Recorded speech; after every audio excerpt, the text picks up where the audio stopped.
Shalom jemaat sekalian.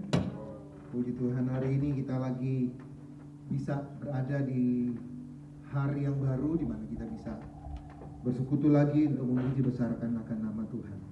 Saya tidak perlu berpanjang lebar lagi saudara. Mari kita buka Kisah 1, Kisah Para Rasul 1 ayat yang ke-9. Kisah Para Rasul 1 ayat yang ke-9. Kalau sudah dapat, Bapak Ibu bisa baca bersama-sama dengan saya di rumah. Kisah Para Rasul 1 ayat 9. Sesudah ia mengatakan demikian, terangkatlah ia disaksikan oleh mereka. Mereka itu para murid, dan awan menutupnya dari pandangan mereka, saudara. Jadi ini adalah momen terakhir di mana Yesus Kristus itu berada di bumi. Kita tahu 40 hari setelah dia bangkit, dia masih berada di bumi, dan hari ke-40 dia kembali ke surga, saudara. Peringatan hari kenaikan Tuhan Yesus ke surga, ini adalah peringatan yang menyangkut pribadi Yesus yang keempat. Yang pertama kita tahu hari Natal, kemudian Jumat Agung ketika dia meninggal, Paskah ketika dia bangkit, dan hari ini hari kenaikan ketika dia kembali ke surga. Yang paling banyak diperingati orang dan seluruh dunia merayakannya adalah hari Natal, saudara. Ketika dia datang ke dunia sebagai seorang bayi. Tetapi hari yang paling tidak diperingati adalah hari ini, saudara. Hari dia di mana dia harus kembali ke surga, mempersiapkan tempat bagi kita orang-orang yang percaya.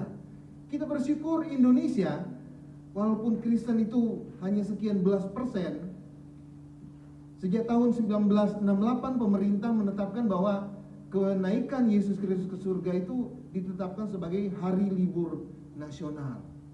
Tidak banyak, sekali lagi saya bilang, negara memperingati perayaan seperti ini. Di Eropa yang mayoritas negara-negara Kristen itu, saya baca hanya 10 negara yang memperingati kenaikan Yesus itu sebagai hari libur nasional, saudara. Antaranya ada Austria, Belanda, Belgia, Denmark, Finlandia, dan negara-negara kecil yang lain. Banyak yang tidak. Mungkin Anda heran kalau Inggris tidak merayakan, saudara. Italia juga tidak merayakan. Bahkan Vatikan yang mayoritasnya Katolik tidak merayakan, saudara. Amerika Serikat tidak merayakan, Kanada tidak merayakan, Australia tidak merayakan, padahal mereka mayoritas Kristen. Maksudnya tidak merayakan, menetapkan hari ini sebagai hari libur nasional. Singapura juga tidak, saudara, negara tetangga kita. Bahkan Filipina tidak juga merayakan. Kita tahu Filipina ini ketika Jumat Agung kematian Yesus, itu ada orang-orang yang rela disalib secara nyata loh. Mereka dipaku, disalibkan, dan pakunya beneran. Tapi ketika kenaikan Yesus ke surga, ini bukan merupakan hari libur nasional bagi negara tersebut. Makanya sekali lagi kita bersyukur kepada pemerintah Indonesia, sampai hari ini adalah tahun ke-52 kita merayakan kenaikan Yesus itu sebagai hari libur nasional. Ya, kita berdoa bagi pemerintah kita. Kita tahu kita sedang dalam masa-masa yang tidak mengenakan bagi seluruh kita yang ada, tapi kita yakin bahwa Tuhan sedang bekerja bagi negara kita, saudara. Bagi pemimpin negara, bagi pemimpin kota dan kabupaten, terutama bagi kita anak-anak Tuhan. Kalau saya merenung bagaimana kisah perjalanan bangsa Israel itu keluar dari bangsa Mesir, begitu banyak tulah yang dilepaskan bagi bangsa Mesir sehingga bangsa Israel itu bisa keluar dari tanah Mesir. Dan mungkin juga akhir-akhir ini, saudara, begitu banyak virus-virus dilepas karena sudah waktunya kita keluar menyelesaikan bumi ini dan seisinya. Kita harus kembali ke surga, saudara. Mungkin hari-hari ini kita harus memperingati sebagai hari-hari terakhir, saat-saat iman kita akan diperhitungkan itu bersama dengan Tuhan, saudara. Puji Tuhan. Nah, saya bilang tadi hari ke-40 Yesus baru naik lagi ke surga. Kenapa? Mungkin pertanyaan bagi kita, kenapa tidak pas dia bangkit lagi, dia bangkit aja langsung naik ke surga? Kenapa harus menunggu 40 hari? Banyak orang-orang Kristen ketika keluarganya meninggal itu masih diperingati sampai 40 hari. Karena pengertian mereka mungkin sama seperti Yesus. Jadi rohnya itu masih beredar-edar di dunia, saudara ya. Ya, mereka menyamakan manusia dengan Yesus. Tapi bukan berarti Yesus itu betah di dunia, saudara. Ketika dia harus bertahan, begitu bangkit, dia tidak langsung naik ke surga. Dia tidak betah, saudara. Jadi bukan berarti, wah enak ya di bumi ya, viral, setiap ada perbuatan ajaib, viral gitu. Ketika masuk Israel kan dia dieluk-elukan, ditebar jubah-jubah, bunga-bunga, dan Yesus naik keledai melewati itu semua. Atau ada hal-hal yang dia lupa sampaikan. Mungkin ada khotbah-khotbah yang kayaknya harusnya waktu khotbah di bukit ini disampaikan gitu. Sehingga dia tidak harus kembali karena dia harus menyampaikan sesuatu yang lupa dia sampaikan. Tidak, saudara. Selama 40 hari ketika Yesus bangkit sebelum dia kembali ke surga, dia tidak pernah berkhotbah, saudara. Kenapa? Sudah selesai semua periode-periode yang harus dia sampaikan bagi seluruh umat manusia. Dan itu tercatat di Alkitab, saudara. Tidak ada hal yang dia lupakan. Atau mungkin waktu penyalipan itu kurang dramatis kali ya, saudara. Sehingga dia perlu untuk mengulang lagi. Kayaknya ketika serdadu tusuk lambungnya dengan tombak, kenapa langsung masuk ya? Kenapa tidak harus 7 kali tusuk dulu baru tombaknya masuk gitu, saudara. Atau ketika dipaku dengan besi harusnya tidak mempan dulu karena dia kan anak tukang kayu, jadi harus dipaku tuh dengan pasak kayu baru masuk ke tangannya. Kurang dramatis. Tapi Yesus tidak perlu melakukan seperti itu, saudara. Semua sudah selesai, tuntas dia kerjakan. Periode sampai kayu salib, sampai dia dikubur, sampai dia bangkit pada hari ketiga, semuanya sudah digenapi sejak perjanjian lama, saudara. Apa yang dia sampaikan selama penginjilan semua sudah digenapi sampai ketika dia bangkit. Hanya ada masalah lain, saudara. Saya mencatat 2 hal. Mungkin banyak hal yang kita bisa perhitungkan, tapi saya hanya menyampaikan 2 hal saja. Kenapa Yesus itu tidak langsung naik ke surga, saudara? Yang pertama, ketika Yesus bangkit, itu yang tahu pertama itu hanya para wanita yang datang ingin menjenguk dia di kubur. Ketika hari Minggu pagi mereka datang, mereka lihat kubur itu sudah terbuka. Dan ada malaikat situ bilang, dia sudah naik ke surga, sudah bangkit, saudara. Nah, tetapi bagi orang-orang Farisi dan pengadilan mahkamah agama, ini satu hal yang harus ditutupi. Jadi mereka menyebarkan isu bahwa jenazah Yesus itu diambil oleh para murid. Jadi Yesus itu tidak bangkit. Jenazah Yesus diambil oleh para murid sehingga ketika orang datang ke kubur, jenazahnya sudah tidak ada, saudara. Dan itu masih terjadi. Alkitab nyatakan itu masih terjadi sampai saat ini. Jadi dia harus membuktikan bahwa dia itu benar-benar sudah bangkit, saudara. Tidak mati lagi. Dia perlu menampakkan diri kepada beberapa orang, para murid dan beberapa orang yang lain, saudara bisa baca, untuk membuktikan bahwa benar-benar dia bangkit. Kalau saudara buka di 1 Korintus 15 ayat 17, 1 Korintus 15 ayat 17, saudara. Ya, saudara di rumah Bapak Ibu bisa buka. 1 Korintus 15 ayat 17 dia bilang begini. Jika Kristus tidak dibangkitkan, maka sia-sialah kepercayaan kamu dan kamu masih hidup di dalam dosa. Jadi antara penyalipan sampai kebangkitan itu ada satu paket penebusan dosa dan nilai dari kepercayaan kita, saudara. Kepercayaan kita tidak sia-sia karena dia bangkit sesuai dengan apa yang dia janjikan ketika dia berkhotbah, ketika dia masih hidup. Dan penebusan dosa juga terjadi ketika dibangkitkan. Makanya hal itu harus dia sampaikan bahwa benar dosamu sudah diampuni, ini loh. Saya udah bangkit loh. Benar, kepercayaanmu tidak sia-sia. Kenapa? Aku bangkit loh. Dan itu harus disampaikan kepada seluruh orang pada masa itu bahwa Yesus benar-benar sudah dibangkitkan. Dan kita hari ini tinggal menikmati, saudara, ya, bahwa Yesus yang kita percayai benar-benar telah bangkit. Iman percaya kita, kepercayaan kita kepada Dia tidak sia-sia, dan dosa-dosa kita ketika Dia disalibkan dan Dia dibangkitkan benar-benar sudah diselesaikan tuntas oleh Tuhan. Harganya iman percaya kita antara kebangkitan sampai kematian sampai kebangkitan, nilai iman Kristen ada di situ, saudara. Dan ketika dia menyelesaikan semua, 40 hari kemudian dia berangkat. Itu yang pertama. Nah, yang kedua, dia ingin mempersiapkan satu kelompok orang, yaitu para murid, untuk melanjutkan misi yang sudah dia kerjakan sebelumnya. Ketika dia disalibkan, itu kita tahu banyak murid-muridnya banyak yang tersebar, mereka penuh dengan ketakutan. Bahkan Simon Petrus menyangkal dia 3 kali, semua ketakutan, saudara. Dan mereka kembali ke kehidupan sebelumnya, sebelum mereka ikut bersama dengan Yesus. Ada yang jadi nelayan, saudara, kembali untuk menjalaikan. Beberapa minggu lalu Ibu Gembala sudah menyampaikan itu, bahwa ketika dia bertemu dengan para murid, dia minta ikan, saudara, ya. Nah, itu gambaran bahwa mereka itu sedang tersebar, penuh dengan ketakutan.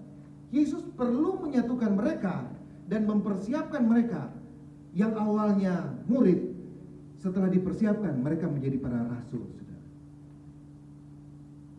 Jadi dia perlu untuk menyatukan lagi nih tim yang dia sudah bentuk awal, 12 orang yang akhirnya satu berkhianat. Tapi mereka harus menyebar, saudara, harus menyampaikan apa yang sudah disampaikan selama 3,5 tahun bersama-sama dengan Yesus. Dan selama 40 hari Yesus mempersiapkan mereka untuk satu misi yang luar biasa. Itu 2 hal pokok yang ingin dipersiapkan Tuhan. Kenapa dia belum langsung naik ke surga?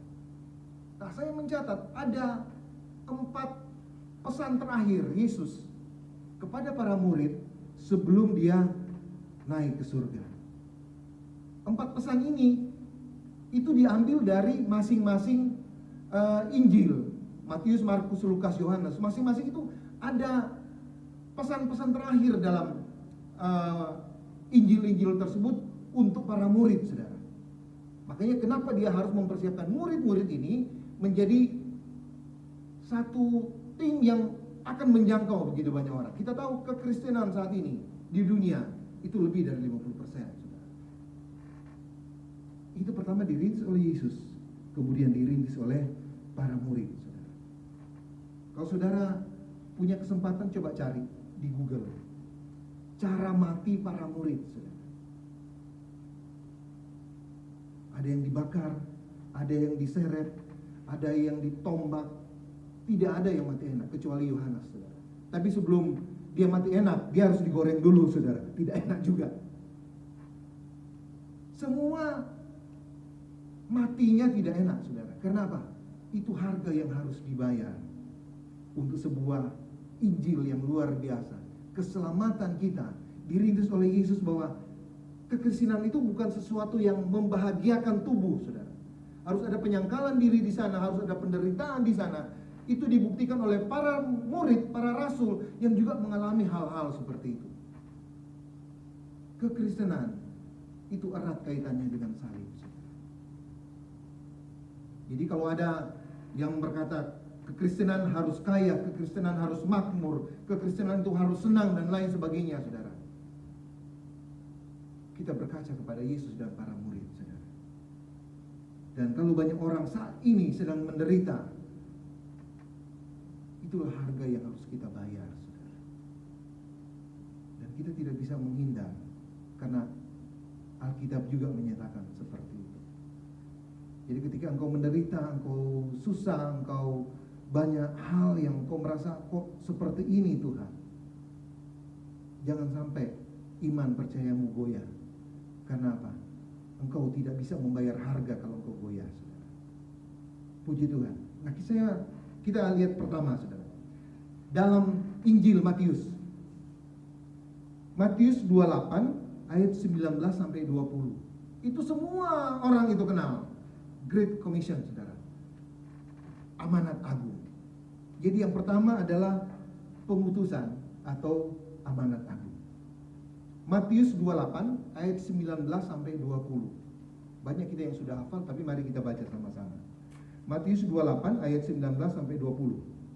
Karena itu, pergilah, jadikanlah semua bangsa muridku, dan baptislah mereka dalam nama Bapa dan Anak dan Roh Kudus. Ayat 20, dan ajarlah mereka melakukan segala sesuatu yang telah kuperintahkan kepadamu. Dan ketahuilah, aku menyertai kamu senantiasa sampai kepada akhir zaman. Itu perintah yang harus dilaksanakan oleh para murid, saudara. Jadi dari apa yang kita baca itu, saya bisa menyimpulkan 3 hal. Pertama, jadikanlah semua bangsa muridku. Kemudian baptislah mereka dalam nama Bapa dan Anak dan Roh Kudus. Yang ketiga, ajarlah mereka melakukan segala sesuatu yang telah kuperintahkan. Ketika murid-murid menerima amanat agung ini, pengutusan ini, oleh Roh Kudus memberikan mereka kemampuan dan kekuatan, saudara. Saya mencatat Matius itu menginjil sampai di Ethiopia, Markus sampai di Mesir, Lukas sampai di Yunani, bahkan Bartolomeus sampai di Asia, dan Thomas itu sampai di India, saudara. Dari Timur Tengah mereka menyebar ke seluruh dunia untuk apa? Menyampaikan kabar sukacita yang berasal dari Yesus, saudara. Mereka tidak berdiam diri. Karena Tuhan janji, aku menyertai kamu senantiasa, saudara. Dalam beberapa hari, seharusnya dalam kondisi yang normal, kita 10 hari kita akan berdoa untuk kepenuhan Roh Kudus. Tapi karena kondisi yang tidak memungkinkan, nanti kita tunda ketika semuanya sudah kembali normal. Begitu kita ibadah hari Minggu, hari Senin sampai Minggu, komsel kita fokus ke sini, kita akan doa untuk kepenuhan Roh Kudus. Tidak harus bertepatan dengan nanti kita merayakan hari Pentakosta, hari Minggu yang akan datang. Kenapa? Roh Kudus itu sudah dicurahkan, saudara. Kita hanya meminta dipenuhkan lagi, saudara. Setiap saat, setiap waktu, kapanpun engkau mau, engkau bisa minta kepada Tuhan. Jadi bukan hanya, kalau kepenuhan Roh Kudus selama 10 hari itu waktu untuk dipenuhkan. Tidak, saudara. Kita hanya memperingati seperti para murid. Tetapi kalau kita ingin dipenuhkan oleh Roh Kudus, kapanpun kita mau, kita bisa lakukan. Nah, nanti pada saat setelah semuanya sudah normal, kondisi Kota Jakarta sudah dibuka lagi, kita bisa beribadah walaupun mungkin dengan pembatasan jarak dan lain sebagainya, kita akan lakukan hal ini, saudara. Karena gereja kita, gereja House of Holy Spirit, seluruh jemaatnya harus, mau tidak mau, harus dipenuhkan oleh Roh Kudus. Karena ini adalah perintah langsung dari Yesus sebelum dia naik ke surga. Yang kedua, tadi jadikan sebuah bangsa muridku. Yang kedua, baptislah mereka dalam nama Bapa dan Anak dan Roh Kudus. Baptis itu dalam terjemahan asli itu harus dicelupkan. Dicelupkan artinya masuk ke dalam. Engkau kalau mau cuci baju, kalau mau celup itu pasti baju itu basah semua karena dicelupkan. Bukan hanya ujungnya aja, saudara. Hanya kerahnya aja engkau celup, engkau cuci, selesai. Atau bagian bawah baju engkau cuci, selesai. Enggak, saudara. Seluruh baju dicelupkan ke dalam air, berarti harus dibenamkan, basah semua. Itu yang disebut baptisan. Itu bukan doktrin GBI atau gereja-gereja karismatik. Itu adalah pengajaran dari Yesus seperti yang kita lihat tadi dalam Matius 28 ayat 19 sampai 20. Baptislah mereka dalam nama Bapa, Putra dan Roh Kudus. Baptis selamkan mereka di dalam nama Bapa, Putra dan Roh Kudus. GBI menganut paham bahwa yang dibaptis itu harus umur 12 tahun ke atas. Kenapa? Orang-orang yang dibaptis itu harus mengerti soal kebenaran. Saudara mungkin pernah membaca kisah Filipus ketika dia bertemu dengan sida-sida dari Ethiopia. Sida-sida ketika itu sedang membaca kitab Yesaya dan dia tidak ngerti. Roh Kudus memerintahkan Filipus untuk menjelaskan kepada sida-sida ini tentang apa yang sedang dibaca. Ketika selesai, sida-sida ini bilang, situ ada air, apakah masalah? Kenapa kita tidak baptis saja, saudara? Sida-sida itu seorang yang pembesar. Jadi ketika dia lewat, pasti dia dalam kereta itu dia punya bekal, saudara. Kalau hanya untuk air di kepret-kepret begitu, pasti dia punya. Kenapa dia harus menunjuk air yang ada di luar untuk dilakukan baptisan, saudara? Dan puji Tuhan, ketika diambil keputusan seperti itu, ditanya apakah engkau yakin? Karena kalau engkau yakin, mari kita lakukan. Jadi sebelum dibaptis, engkau harus yakin bahwa baptisan itu salah satu bagian dari perintah Yesus untuk kita, orang-orang yang percaya itu lakukan. Jadi yang kedua adalah baptisan. Yang ketiga adalah apa? Ajarlah mereka melakukan segala sesuatu yang kuperintahkan. Jadi orang-orang itu ketika mengenal Yesus harus diajarkan bagaimana perilaku Yesus, bagaimana tentang kesetiaan, tentang kasih, dan hal-hal yang baik yang harus kita kerjakan. Itu tugas dari kita sebagai orang-orang percaya pada mereka yang belum percaya. Nah, itu bagian dari hal yang pertama dari 4 hal terakhir yang Yesus sampaikan kepada murid, bahwa amanat agung dari Yesus untuk para murid menyebar ke seluruh dunia untuk menyampaikan kabar keselamatan. Yang kedua, tadi Matius, sekarang Markus, itu mengenai kuasa dan karunia-karunia Roh Kudus. Markus 16 ayat 17 sampai 18. Markus 16 ayat 17 sampai 18. Saya baca untuk Bapak Ibu Saudara sekalian. Tanda-tanda ini akan menyertai orang-orang percaya. Mereka akan mengusir setan-setan demi namaku. Mereka akan berbicara dalam bahasa-bahasa baru bagi mereka. Kemudian ayat 18, mereka akan memegang ular, dan sekalipun mereka minum racun maut, mereka tidak akan mendapat celaka. Mereka akan meletakkan tangannya atas orang sakit, dan orang itu menjadi sembuh.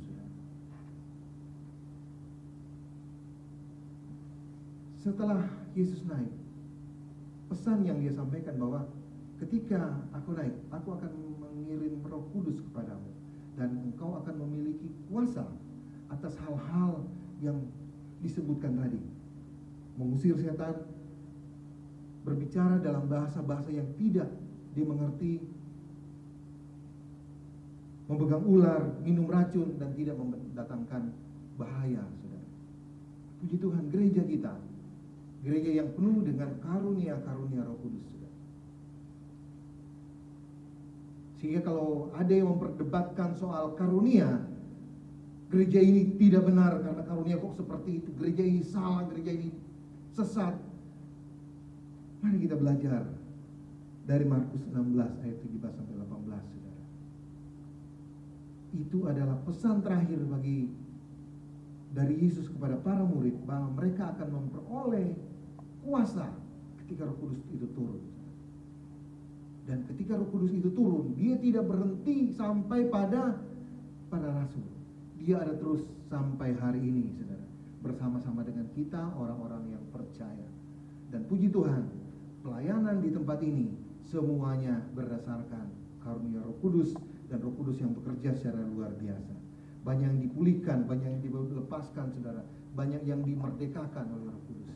Kemarin kalau Bapak Ibu ikut nonton Zoom bersama kami, ikut dalam Prime Zoom, ada kesaksian satu ibu bagaimana dari Kalimantan mereka datang ke sini dalam kondisi sakit, sudah divonis bahwa kanker stadium 4, saudara. Tapi puji Tuhan, begitu diperiksa di sini, didoakan dulu, diperiksa, ternyata hanya tumor yang tidak ganas. Dari kanker stadium 4 berubah jadi tumor. Dan sekarang sudah dioperasi, tinggal menunggu pemulihan. Siapa kami, saudara? Siapa ibu-ibu pendoa? Siapa ibu gembala, saudara? Semuanya hanya manusia-manusia biasa. Tapi karena ada kuasa Roh Kudus, seperti yang disampaikan dalam Markus 16 ini, kita memiliki kuasa, saudara. Jadi kalau engkau juga yang menyaksikan live streaming ini, engkau katakan, saya juga mempunyai kuasa Roh Kudus, saudara. Karena itu dicurahkan bukan hanya para pemimpin, bukan hanya para pendeta, bukan hanya untuk para pendoa, tapi semua orang yang percaya. Puji Tuhan. Yang ketiga, tadi Matius, Markus, sekarang Lukas. Lukas 24 ayat 47. Lukas 24 ayat 47. Saya baca untuk Bapak Ibu Saudara sekalian, Lukas 24 ayat 47. Dan lagi, dalam namanya berita tentang pertobatan dan pengampunan dosa harus disampaikan kepada segala bangsa mulai dari Yerusalem. Jadi tentang pertobatan dan pengampunan dosa itu harus disampaikan. Karena itulah misi khusus Yesus ketika dia ada dalam dunia ini. Saya bilang tadi, dari penyaliban, kematian, dan kebangkitan, itu adalah satu paket untuk keselamatan kita. Dan puji Tuhan, Lukas 24 ayat 47 tadi katakan bahwa sampaikan berita pertama pertobatan dan pengampunan dosa. Yesus tidak melihat lagi hal-hal yang di belakang. Masa lalu, biarlah masa lalu. Ada lagunya kayaknya itu ya. Masa lalu, biarlah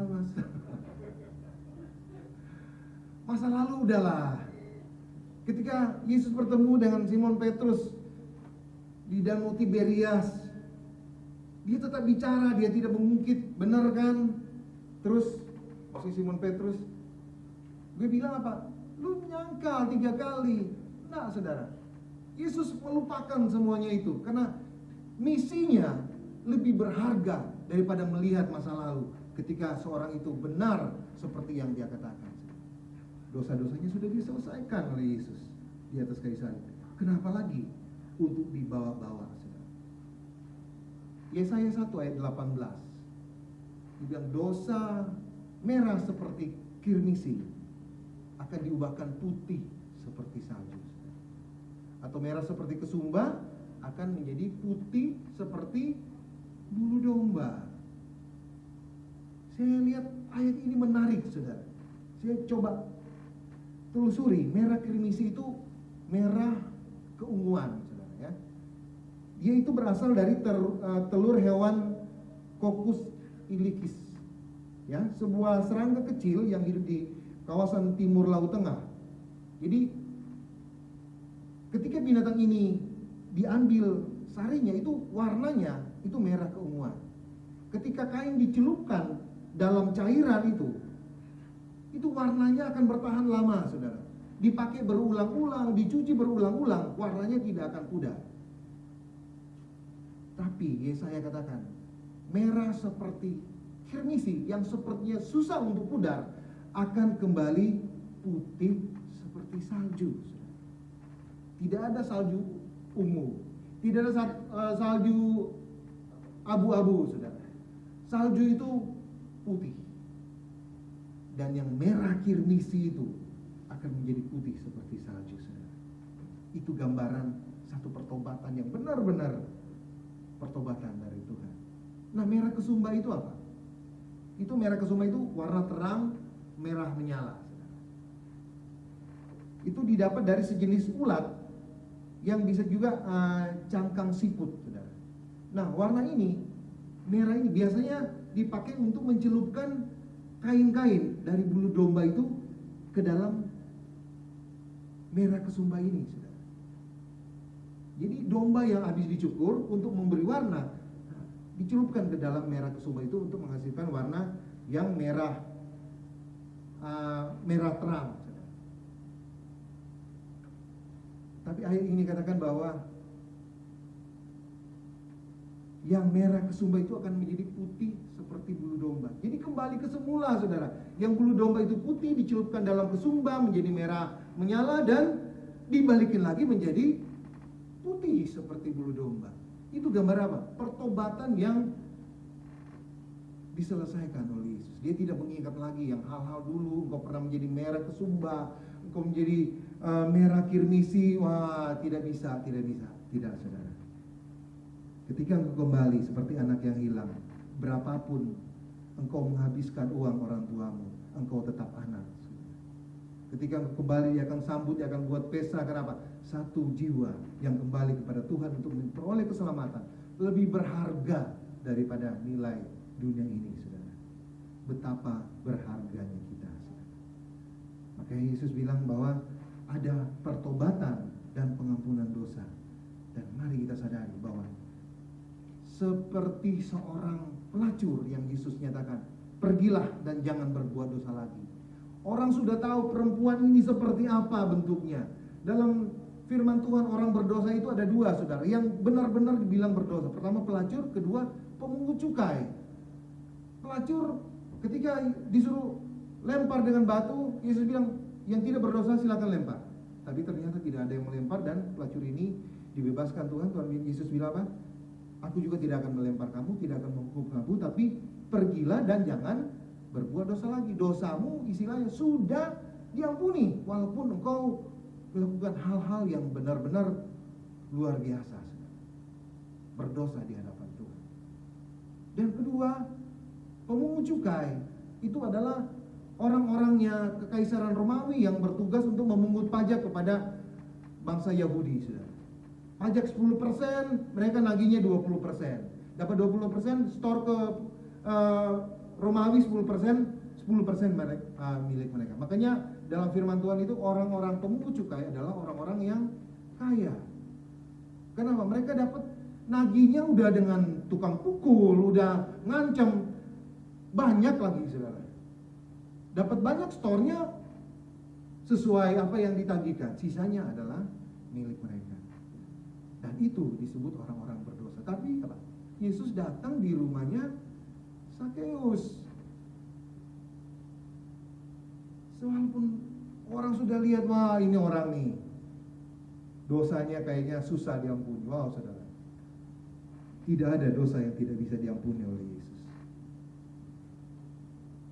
Keselamatan yang diberikan oleh Tuhan benar-benar 100%. Dosamu diampuni, jangan berbuat dosa lagi, dan kau akan kembali ke surga, saudara.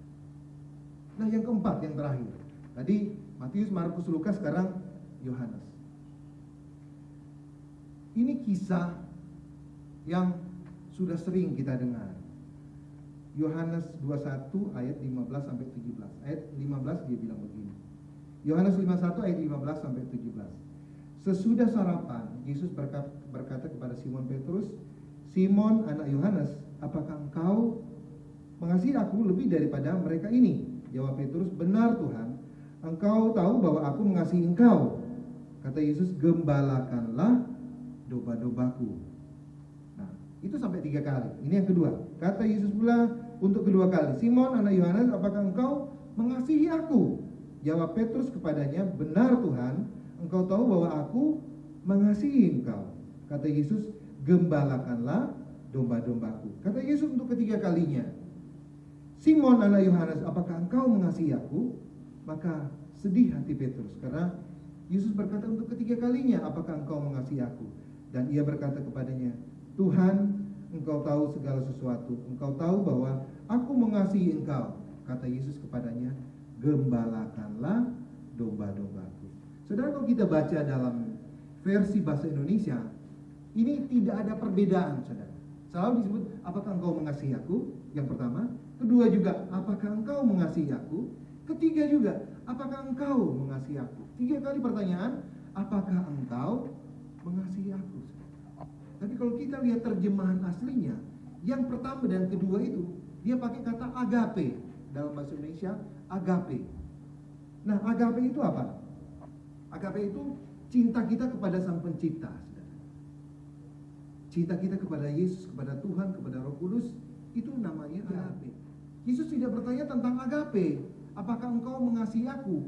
Dia dalam terjemahan asli dia bilang, apakah engkau phileo? Phileo itu artinya cinta kita kepada teman, kepada sesama. Artinya apa, saudara? Apakah engkau mengasihi aku sama seperti engkau mengasihi saudara? Apakah engkau mengasihi Tuhan sama seperti engkau mengasihi temanmu? Apakah engkau mengasihi Tuhan sama seperti engkau mengasihi orang-orang lain, saudara? Akan lebih gampang kalau kita berkata bahwa aku mencintai Tuhan, tapi tentang orang lain, orang yang miskin, orang sedang kelaparan, orang yang menderita, engkau cuek, saudara. Tuhan bilang, engkau berkata sesuatu yang bohong. Karena tidak mungkin engkau mengasihi orang yang tidak kelihatan, tetapi yang kelihatan itu engkau tidak kasihi. Jadi syarat untuk mengasihi Tuhan, kasih dulu sesama manusia. Kasih dulu orang-orang yang kau lihat di pinggir jalan, orang-orang yang tidak bisa makan, orang-orang yang mungkin dalam kehidupan mereka tidak seberuntung kita, saudara. Kasihi mereka.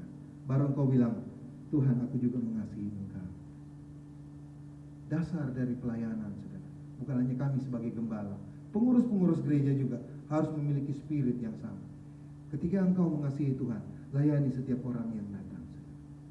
Apapun penampilannya, apakah dia hanya pakai sendal, dia pakai baju yang mungkin sepertinya tidak selevel, tapi ketika engkau katakan aku mengasihi Tuhan, engkau mau tidak mau harus mengasihi orang-orang tersebut, saudara. Kasih yang sempurna yang diajarkan Tuhan kepada kita. Mari mengasihi sesama manusia sebelum engkau mengasihi Tuhan, saudara. Puji Tuhan, Pak Ade dan beberapa teman pelayan-pelayan Tuhan di gereja kita banyak melakukan kegiatan-kegiatan sosial, saudara. Mereka sering naik motor, mungkin karena lagi corona jadi kita sementara pending program kita, tapi mereka lihat orang-orang di pinggir jalan, para pemulung, orang-orang yang suka ambil-ambil sampah di jalan, kami memberi makan ke mereka, saudara. Karena gereja kalau hanya fokus ke dalam, itu sama saja engkau katakan bahwa engkau mengasihi Tuhan tapi engkau tidak mengasihi sesama manusia. Dan puji Tuhan, gereja kita adalah gereja yang benar-benar mengasihi Tuhan, karena kami juga mengasihi orang-orang yang tidak memiliki keberuntungan seperti kita, saudara. 4 hal yang Tuhan ingin untuk kita kerjakan pada siang hari ini, saudara. Engkau memiliki amanat agung untuk bersama-sama dengan Tuhan. Engkau memiliki karunia kuasa dari Roh Kudus, saudara. Engkau menyampaikan kabar pertobatan dan pengampunan dosa. Dan yang terakhir, engkau memiliki kasih yang harus engkau sampaikan kepada seluruh dunia bahwa kita mengasihi Tuhan. Kasihi dulu sesama.